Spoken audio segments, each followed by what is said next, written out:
All right. Official welcome to our The Power in Your Hands book club. I'm so excited today to be joined by the author, Shannon Algeo. Shannon, I'm so thrilled to have you with us. Thank you for being here. Oh my gosh, thank you. But I will keep finding excuses to talk to Amelia Ruby, so I'm just grateful for this continued uh, game and pleasure of connection that we're getting to experience together. Thank you for having me. Yeah, me too. I'm loving doing book clubs as new books come out. It's just such a fun opportunity to talk to you for the podcast, but then get interactive with listeners and readers as well. So, one of the things I love about your book is that it really feels like part research nonfiction, part memoir, self help, personal development, and part poetry. And you've included all of these poems that you've written throughout the book. So, I was wondering if you might open us up by reading the poem that you open the book with, which is called Reaching for the Phone I Left at Home on Purpose. Could you read that for us? Yeah, totally. Yeah, and thank you for that reflection about like the research, the personal anecdote, and the poetry because I did not want to write a book where readers felt like I was some expert bestowing research upon them and that I don't have these issues and I'm not struggling with my phone. So, yeah, it felt very important to me to include my own personal attachment and process with this because it's relatable. We're all going through this together as we navigate what researchers and journalists refer to the societal addiction of our time. So, yeah, so just something about this poem that I'll share with everyone here that's a sweet little bit of context. So, during the pandemic, I would go on these walks without my phone. And it was a walk from my house about 20 minutes away to this cafe in Topanga Canyon where I was living for 3 years. And so it was always a minimum of an hour, sometimes an hour and a half, because I would walk 20 minutes to the cafe, sit and journal and do my thing, and then walk 20 minutes back. And on this one day, I walked to the cafe. I arrive, I order my decaf Americano. I was drinking decaf at the time. It's a caffeinated moment of my life right now. And and I sat down, opened my journal, got out my pen, and then my hand grabbed for my pants to grab my phone. And in that moment, I felt something. I had a visceral feeling, and I'm gonna just read the poem because it will tell you. And this poem flowed out as is, never changed a word, and this is what came out. So, reaching for the phone I left at home on purpose. Liberation from the digital cell, a prison of colorful, careful, calculated design. I freed myself. The cell keys were in my hand the whole time.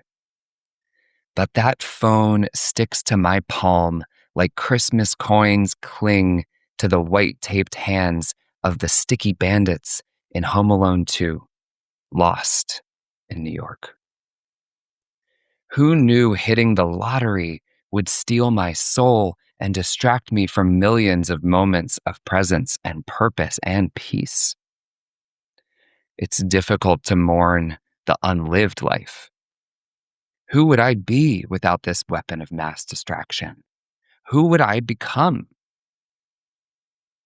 Would I be a comedian writing jokes and receiving belly laughs instead of cheap likes? Would I be a sensuous lover, meeting men in parks and bars and restaurants instead of scrolling for the man I'll never find? Would I be deeply steeped in writing a novel, immersed in a world of my mind's own design, instead of torn apart in thousands of fragmented pieces of cat vids and TikToks and influencers and trauma porn? Who profits from the grand theft of my soul? This macro chip I carry with me where'er I go. How do I find the lost one I might have become? Do I still have a chance to break him free and embrace his becoming? Hmm. Thank you for reading that for us. And thanks to everyone heart reacting. I r I really love this closing question, which I would just move for myself into first person, like, do I still have a chance to break free and embrace my becoming? I think it speaks to reaching for your phone, but also to, all of us are caught in cycles of systemic oppression and that we want and need to be liberated from. And I think it's a question I'm asking myself more and more. Do I have a chance to break free, to embrace my becoming? Mm, Something I love about the book, the way you open with this poem, and then the first line of the prologue after that, right, is hello, my name is Shannon, and I am completely addicted to my smartphone. I love the honesty of this. I feel similarly, even as someone who has not been on social media in 5 years, like, my phone is right here, and I still pick it up, dozens, if not hundreds of times a day, and I wanted to ask you, like, how are you currently relating to your phone? Do you feel like the process of writing this book helped you move through phone addiction? Or is it something that you're like, every single day, I am in conversation with myself around how much I am or am not using the phone? yeah. Yeah, well, and just to speak for a moment to that poem and like the grief, the mourning for the unlived life. There's just such motivation in that question of, do I still have a chance to break free and embrace my becoming? Because if we're breathing, Ocean Vuong talks about a life worthy of our breath. And so if we're here, we still have a chance to break free and embrace our becoming. So what a rich opportunity to acknowledge the grief. And yeah, thank you for that question, because this is such an ongoing relationship with technology. How do I be in right relationship with technology? For me, I've been using the Light Phone 3 since November. And there's a chapter in the book called Guardians and Protectors about creating really like firm friction and boundaries with technology to protect our creative capacity and to protect our presence and our attention. And for me, when I wrote the book, I was in Europe while I wrote most of the book. That was one way I was trying to break free and embrace my becoming, was just kind of gracefully exiting the United States of America. and and I had my smartphone during that time. I had my iPhone, and to some degree, it was needed for me to navigate being in a foreign country. And but I had app blockers installed on strict block setting, which meant I couldn't undo them in a compulsive moment of wanting to just check the app anyway. I couldn't click undo or cancel. So the app OneSec, some people use Brick. I know there's a number of different apps that helped me while I was using my iPhone to have these strict blocks. But then on top of that, I also went through these rituals of turning my phone off for my creative period. Each day that I was creating, my phone was off for anywhere from 3 hours to sometimes like 6, 7, or 8 hours. And in November, I turned 39, and I was like, oh fuck. I If I don't make some changes, this book is gonna come out and I'm gonna be a fraud. I'm gonna be living the addiction and talking about this, but not living the embodiment of what I've learned. And this is where this book has just continually, like, pushed me to my edges and saved me in many ways, because by writing the book, I had to practice. And now by launching the book and releasing it to the world, I feel this collective accountability. To be totally honest, while I am on my light phone, I am incredibly addicted to my laptop around this book release. However, I am doing really intentional things on my laptop. And while I still struggle with like multiple tabs and browsers and just like all the to-dos and tasks, I still feel I'm not in my ideal relationship with technology right now, because this is sort of a big release moment that's asking a lot of me. But I'm not like doom scrolling and numbing out. I'm actively participating in being a steward of this moment of of showing up in service of this book and the people who might benefit from it.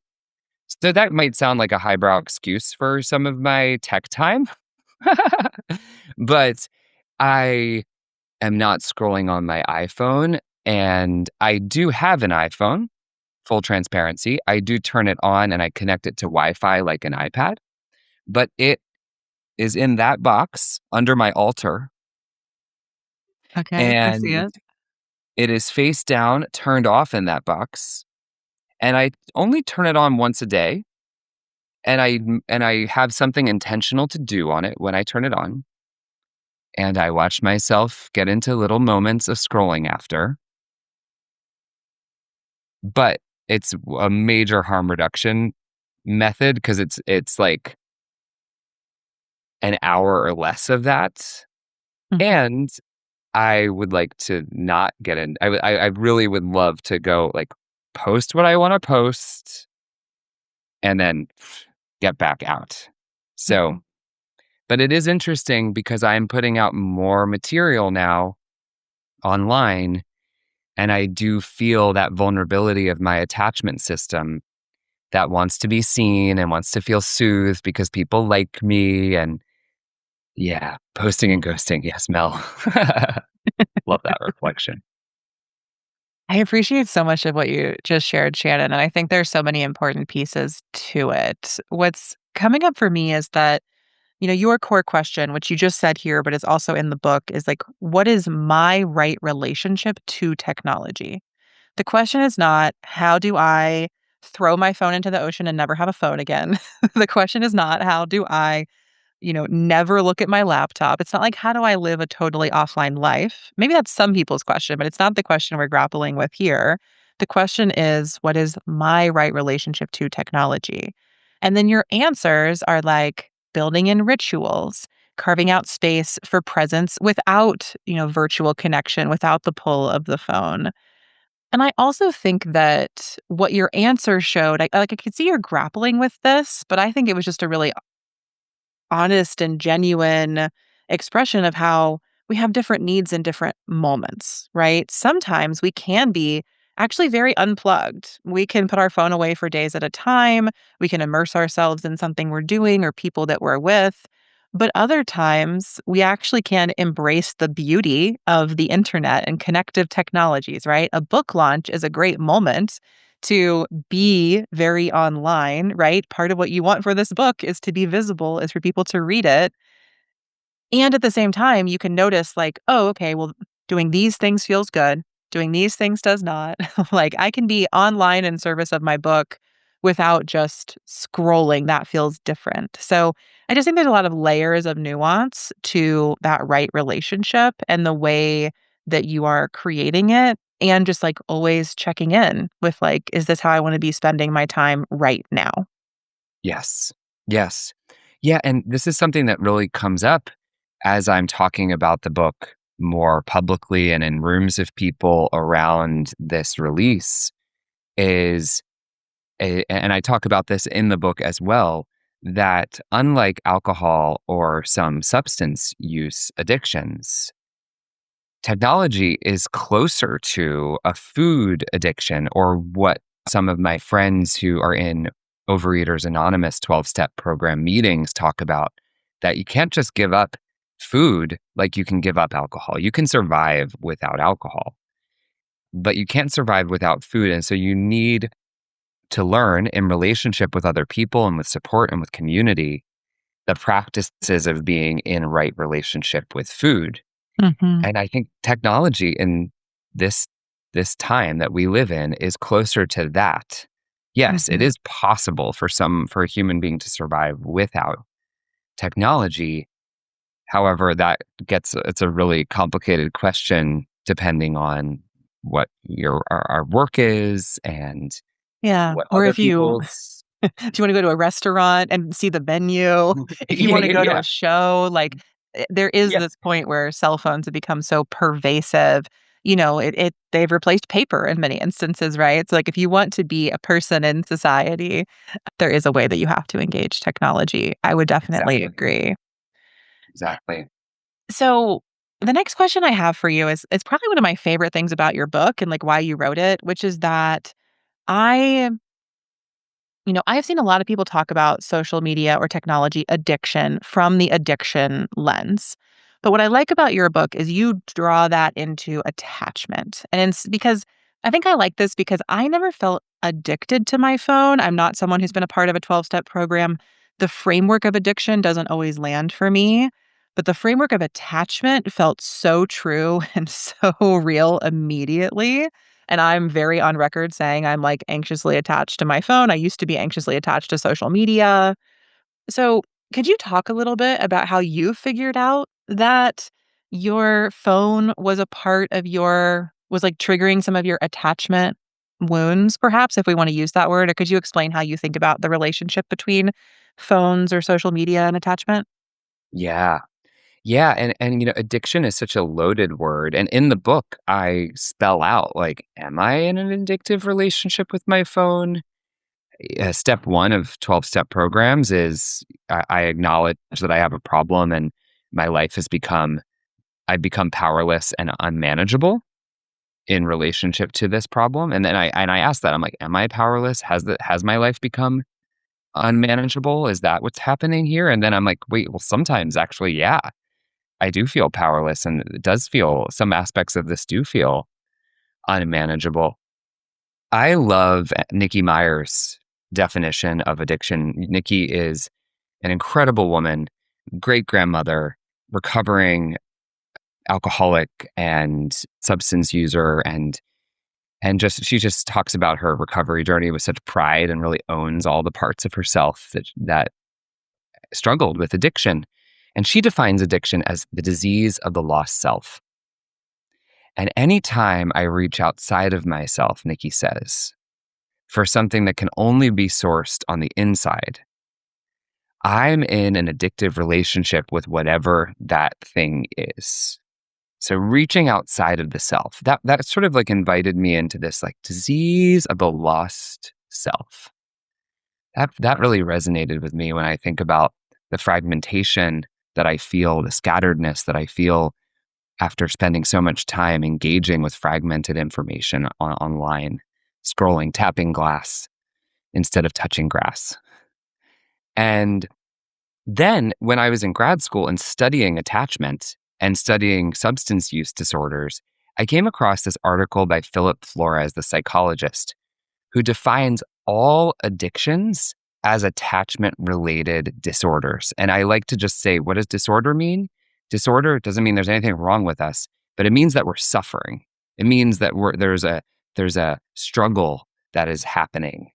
And so if all addictions are misguided attempts at replacing a whole, HOLE, in the center of the self by reaching outside of the self in order to feel whole, WHOLE, then I can look at my relationship to technology and the attachment roots here. So what is attachment? Attachment is this biological, and this is, I say this on the podcast. I'll say it again here because it's just really helpful to ground into this biological and social evolutionary response of the human being, starting as early as infancy, to attach to our primary caregivers in order to make sure that we feel secure, seen, soothed, safe, and secure. So we are a wildly social species. And when we're developing as children, we learn secure attachment or insecure attachment through internalizing the care of our caregivers. So if my caregiver is shows up enough of the time, if it's good enough, and they are seeing me and soothing me and helping me to feel safe when I feel distressed as a child, I will learn, I'll develop this internal capacity for self-regulation and co-regulation, internal resiliency and interpersonal resiliency. Because attachment is a dynamic, it's relational, but then it gets experienced inside of us. It's something we can feel.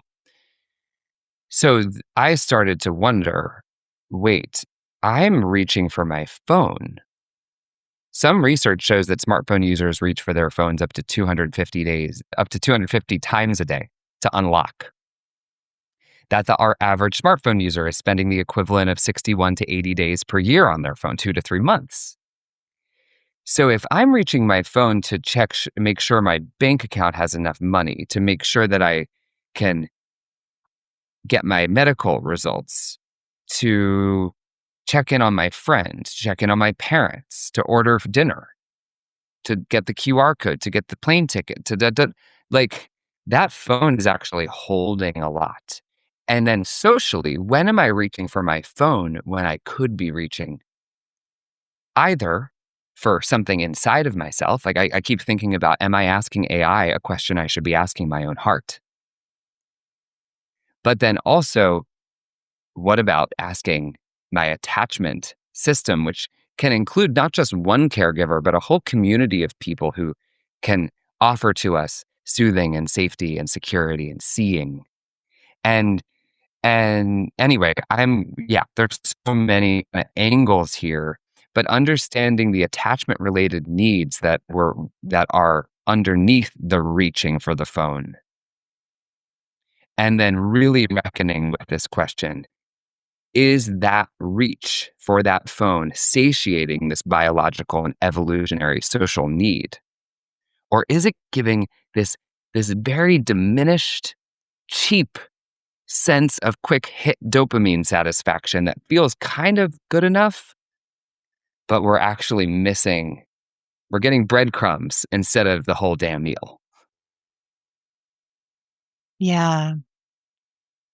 Talking to you about this for the podcast really just like unlocked so much for me personally. And I think what I really appreciate about attachment theory and the way that you're applying it is that it acknowledges, like, at the most foundational level, that we need each other. And it is in relationship with each other that we learn to self tend and co regulate. And like, we can't do that alone. And Mm. Hmm. I think that, in the world of what I think of as like the world of no help or self help, often it's treated like we're supposed to figure it out or bear it.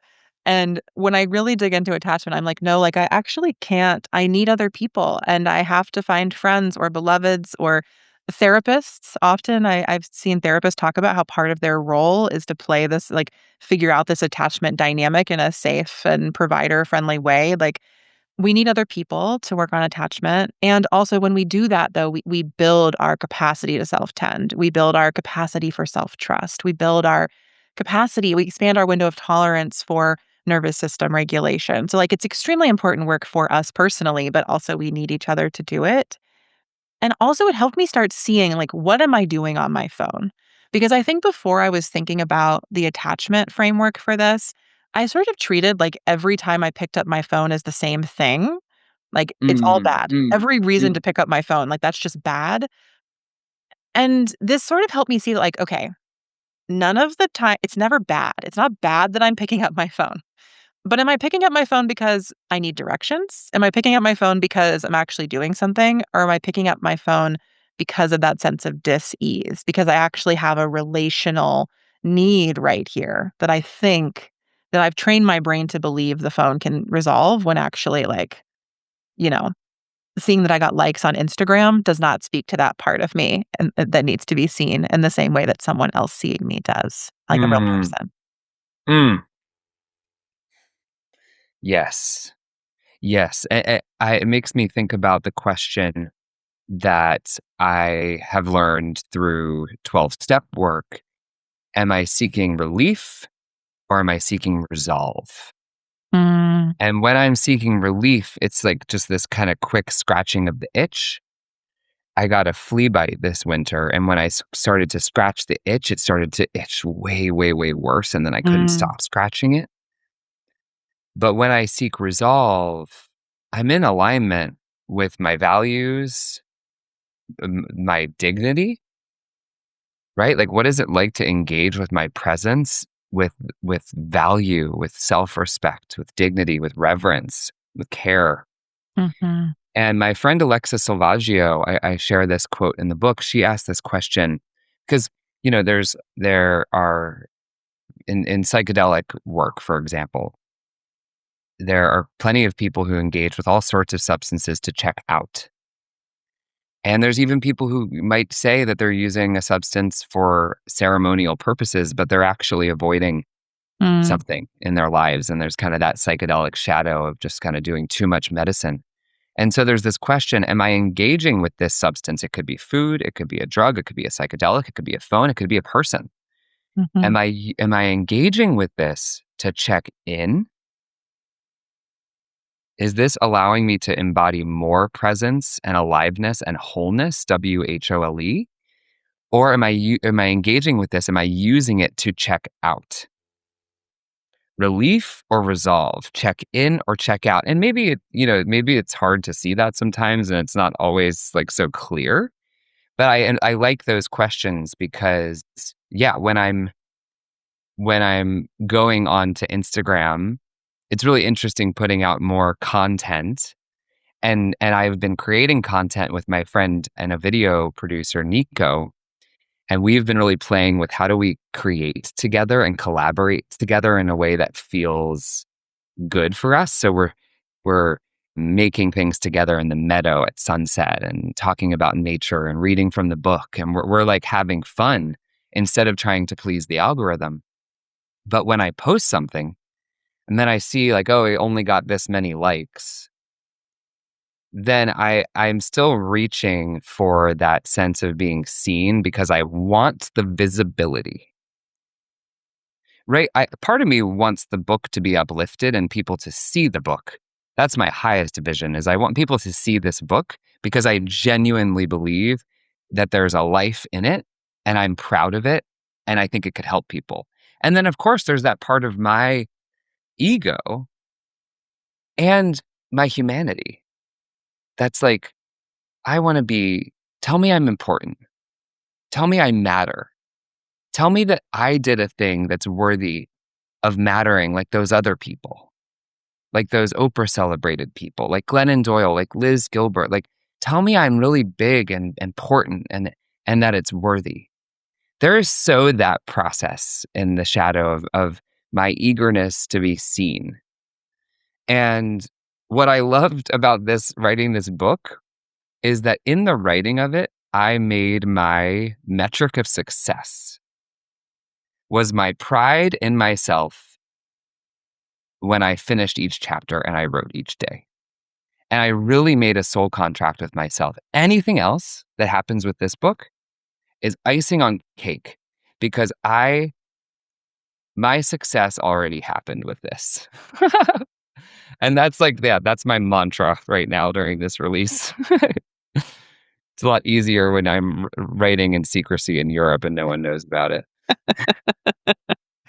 I really love that, and it is reminding me that in our last book club, Becky Mollenkemp said the same thing about writing her book, that, like, she was really trying to hold true, that, like, the success was in the book being published and being in, like, one other person's hands, and as long as that happened, this was a success, and of course, it's hard to like, we still get the pulls, right, of the press or the good review or the bad review, even more of an ego tug, right? Like, those things still happen, but I love that you're centered in, like, you really centered in your experience and the things that you were doing for the book and not in the reception or the sales of the book for success. The other thing I love that you were speaking to there and that I think just comes out of attachment theory in general is that it like, it's not wrong to want to be seen. It's actually very human, and we need that. And Yes. for some of us, that's actually really hard. Like, if you're someone who really struggles with being seen, attachment may be a place to go to find, like, is there a wound there that you can start to work through so that you can appreciate being seen again? I work with a lot of people who, are feel fear around sharing their voice or trepidation about being seen in relationships or online or otherwise. But for those of us, with exalted Aries suns or prominent Leo placements who are like, see me, look at me, very like Meredith Grey, like pick me, love me, like extremely I my vibe. I remember need that. to remind myself that, like, it's not wrong to want to be seen, but I actually need to tap into, like, what actually makes me feel seen, because social Mm, media mm, likes and engagement were always these, like, hollow proxies, and the way I knew that is I could never get enough of them. There was never enough. It's sort of yeah. like I could take them in and in and in and in and in and in, and I never actually felt satiated. I never actually truly felt seen. And that doesn't happen in Mm, interpersonal interactions where that is like where I really do can feel seen. So I think that's really important to feel into, like embracing that it's okay to want to feel seen. We all need to be seen. That's like a core relational human need. And also, the false proxies we get for it will never satisfy that need. And like you said, they'll provide relief, but actually just make the itching worse over time. And the more time I spent on social media, the more I needed to feel seen and the less seen I felt. And that was never going mm, to resolve for me in that space. mm, mm. Did you say hollow proxies? Is Yeah. that yeah, I love the yeah, hollow proxies. It's the it's this insatiable. It's the same as like money, fame. It's this distorted attempt to meet that very human and very necessary need. Mhm. And I love, Brene Brown talks about how that distinction between fitting in and belonging.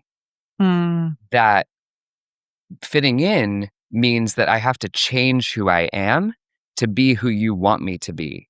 But then that will feel so empty because the version of me that you're accepting is not who I am.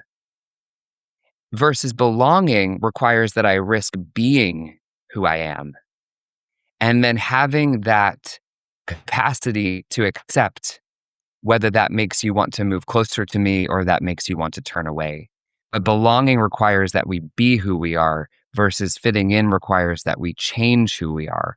And social media and this online world provides this capacity for this distorted sense of self. I write about this in the chapter The Shadow and the E Persona, because we all have a psychological persona that is part of the human psychology, this projected sense of self.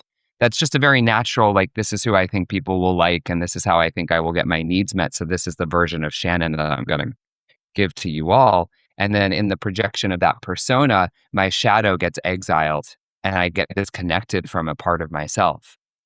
And now there's this E persona, and this isn't a thing that I made up. This is a psychiatrist has studied this. His name is Elias.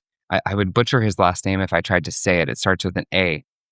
And this E persona is this kind of plastic surgery of self-identity management where we can try to fit in by presenting an E identity. And yeah, it's like, is that who I really am? And that's where I've been feeling like, can I put stuff out into the world, digital content, but at least I know that that's me. And whether people like it or don't like it, like, there is this sense of like, well, that's a more whole depiction of who I am rather than some kind of like algorithmic pleasing. This is where it really plays into attachment stuff. The pleasing of the algorithm, the like pleasing of Daddy Zuckerberg on my knees, Daddy Zuckerberg, please love me. Daddy Bezos, make me number one, is this attachment trying to be seen by getting the approval of the powerful one, right? Like what a caregiver parenting dynamic in that, and what does it mean to actually be seen and to see ourselves and to cultivate real, embodied, synchronous relationships that are one to one or one to few, and that also have a higher bar of entry and exit than an online following, and really like make sure that we're being seen by people who are close to us and that we are in community with. Yeah. Yeah, I feel like what's really landing for me there is, like, I can't be seen in parasocial relationships, Mm. and Mm. I love a parasocial relationship. I have some with some people here.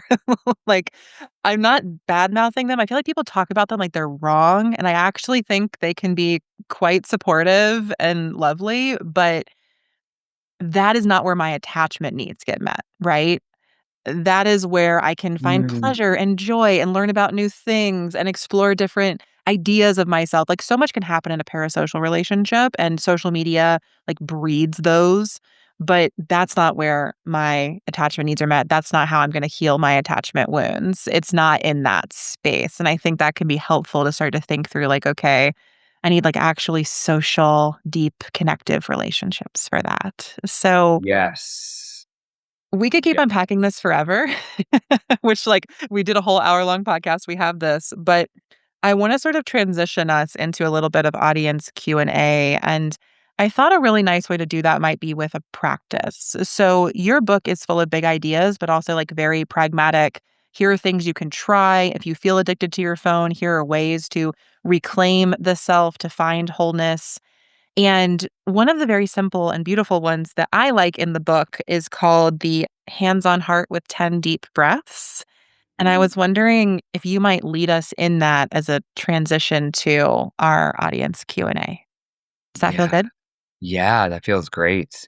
Okay. Yeah, and this is such an important part of the book, which we've talked a lot about section 1 today, which is reckoning, but 2/3 of the book, section 2, remembering, and section 3, reclaiming, are rituals of practice, are embodied invitations for you to, and excuse my French, fuck around and find out what works for you. Don't take my word for it. My greatest prayer with this book is people going and finding out what works for them and just trying experiments of liberation.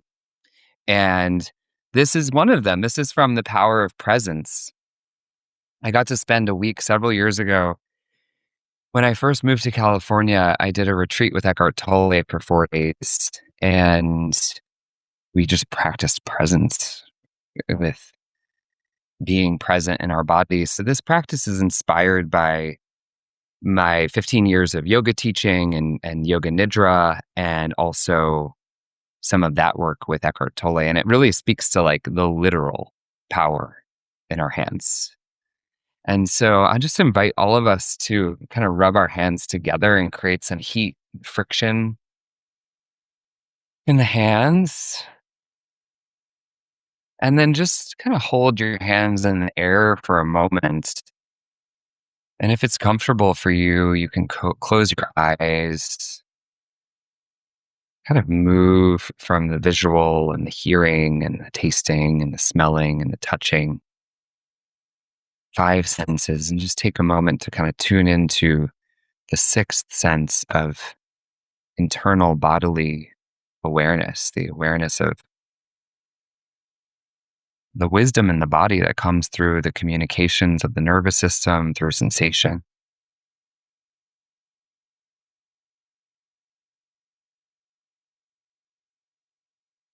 And talking about attentional agency, this is a practice of stewarding our attention. So maybe just bringing your attention to your belly, the energy in your hands.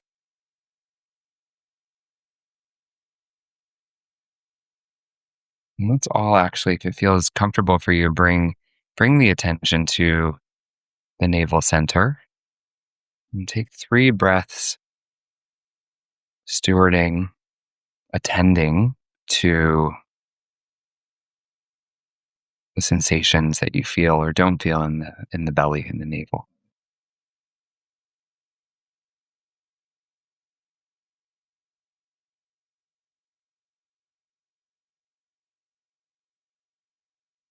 And then bringing the awareness to the insides of the palms and the fingers.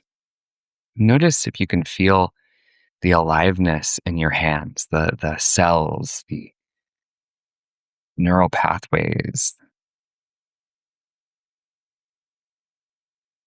energy, the life force inside of the hands.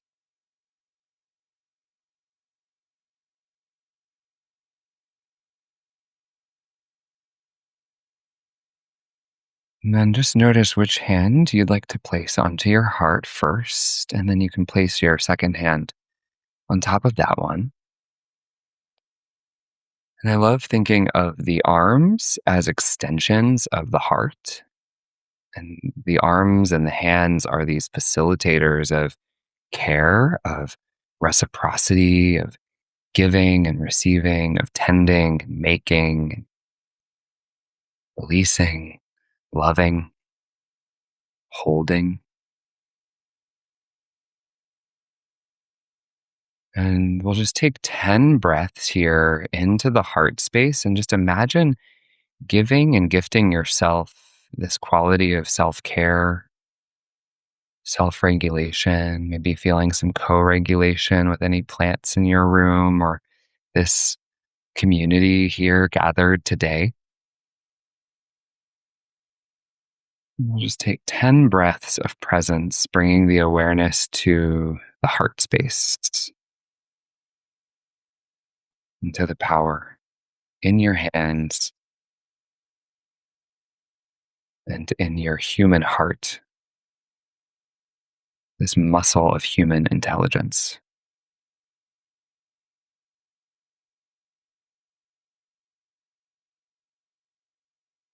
About 10 intentional breaths, attending to the hands and the heart.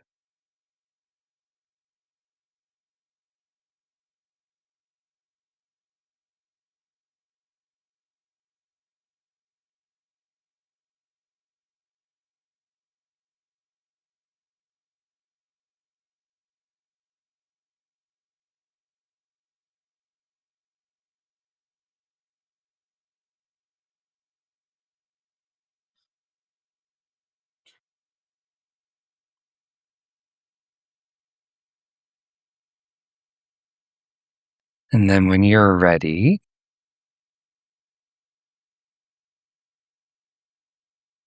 bringing the awareness back to the belly. And we'll just take some kind of movement here, whatever feels nice for you, maybe a stretch or a wiggle or a jiggle, some kind of embodied movement. Yeah, you could give yourself a hug or let the eyes flutter open, maybe slowly take in a detail in the room through your visual field. Yeah, and just remembering that so many of these big ideas can be simply integrated through attuning to the wisdom of the human heart and our embodied intelligence. That's beautiful. Thank you so much, Shannon. I really needed that. I know I asked for it, but I didn't realize how much I needed in that moment. Same. Yeah, yeah. So we have time probably for one or two questions from folks who are here. So, friends, if you are still with us, oh, looks like Catherine has a question. Let me unpin Shannon and I. And Catherine, what is your question? Hi, thank you so much. I've been so busy, I didn't even realize walking into that Shannon. I listened to the podcast episode last week and was so taken with it. I've been recommending it to like so many people, so it's just Mm. listening to you today. This idea of humans being such social beings and the importance of our relationships and attachment, and I mean they are part of the attachment. Sorry, I'm really relaxed from the breathing, so let me find my words. Right. But I work with a lot of writers and artists, and I am a writer myself on developing our creative practice, and I often talk about being in relationship with a creative practice. And for you as somebody who's just completed this long writing project, I am imagining, you can tell me if this doesn't land, but that maybe you were in some kind of a relationship with this project as it was taking place. It's not a human relationship, but if you have any thoughts on our relationship with our practices and what we're putting into them and what we're expecting to receive from them, perhaps. Yeah, yeah. That my favorite chapter of the book, and I think I'd say this in the opening of it, so this is not a secret, is reignite your artistic spark. And the attachment research and the psychological research supports that having a creative practice can be a reparative attachment experience. So, attending to one's writing or journaling, writing poetry, self expression can be a resource of self seeing. And if you share that work with others, it can be a form of being seen as well in a meaningful way, in a deeper way.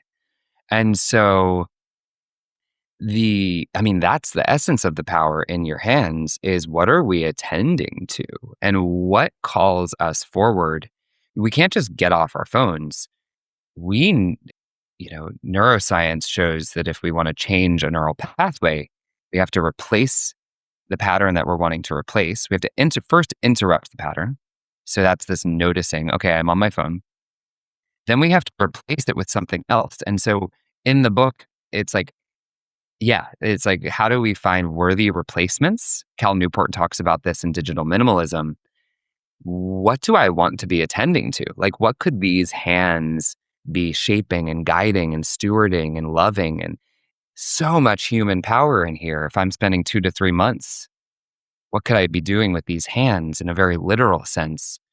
And so the endeavor of this kind of inner child attachment repair through the creative process is such a medicine and such a, for me, like, and I know for many of us, a great worthy replacement. If we're like, okay, I want to get off my phone. And this book, for me, I think we have to create a lot of importance around our creative endeavors. And that voice of insecurity in me would say, who the fuck cares what I have to say? Who cares about a book that doesn't exist? Who cares?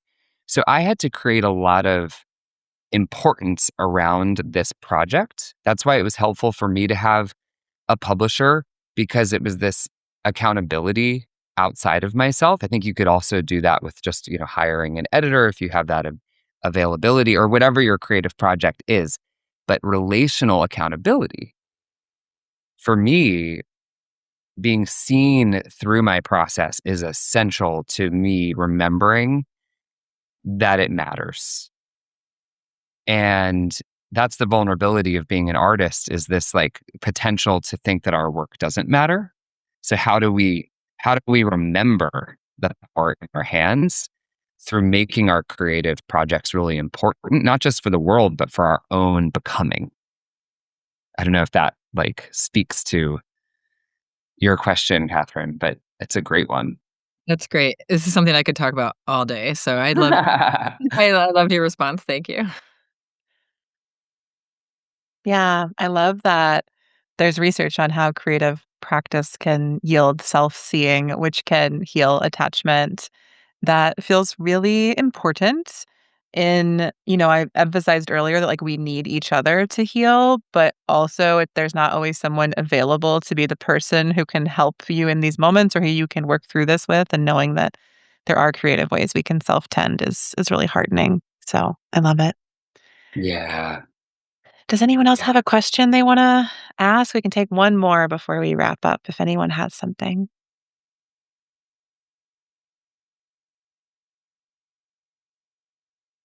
I can feel one. It's also fine if there's not. I may have backfired in my thinking that, like, 10 breaths would take us into questions. It might have just, like, taken us into relaxation mode and less verbal mode. The final call, you're welcome to put questions in the chat. You don't have to speak them, but we'll take one more second to see if there's any in the room, and then I thought I would wrap us up. I think we can move to that. I thought I would read one of your poems to all of us, Shannon, if that's okay with you, if you don't mind if I read your words. Is that all right? Yeah. Oh, yes. Okay. That'd be an honor. Thank you. All right, so I'm going to read this poem that I really want to kind of like invoke as a spell because it's really beautiful. I think in part, it opens section 2 of the book and it's called Our Repair is Not Negotiable. So I'm going to read Shannon's words to all of us now. Though the world may fall to pieces, I shall continue my journey to wholeness. For I too am a piece of this broken world. Our repair is not negotiable in a universe that expands and contracts, flows and ebbs, cycles and spins. Just as the land knows how to heal, conserve, consume, and adapt, I too am made of land, compostable, renewable, flammable, fallible. I shall find sweet little ways to hold and be held, not as an optional luxury, but as an inherent necessity of the soul. While the world may fall apart, I will not come undone, at least not completely. For every dark night of the soul paves a path toward morning. A sunlight of the spirit lies on the horizon. Stay steadfast and breathing, beloveds. This is how we walk each other home. Oh my gosh, it's so cool to hear you read that. Wow. Well, thank you for that beautiful poem. It felt really timely. And thank you, everyone who joined us today to celebrate the power in your hands.